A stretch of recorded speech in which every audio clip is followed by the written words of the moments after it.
ba yung Hindi lahat. definitely hindi na 45. Hindi lahat yan. Hindi lahat. Mga ngalahati ba yun, Sir?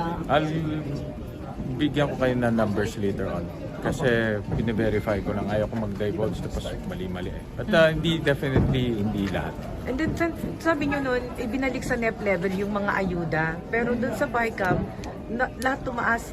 Bukod sa MAIFIP, yung AIX, TUPAD. Oo, may mga proposals dahil for example, marami ng bagyong dumaan. Actually, na-debate namin ito kahapon, na-discuss namin.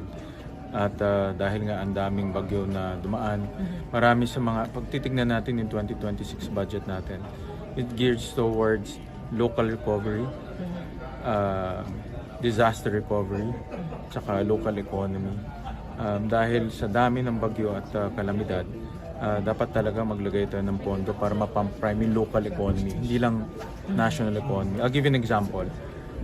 Doon sa earthquake until ngayon, nung pumunta ako, maraming mga businesses hindi pa nakakabalik. Dahil sira yung kanilang building o sira yung kanilang facilities. So, kailangan nila ng tulong sa gobyerno para mapamprime yung local economy. So, aside from yung ating national direction, may local component ngayon na mas substantial. Ay, nandun yung, sir, yung worry kasi nagamit sa politika.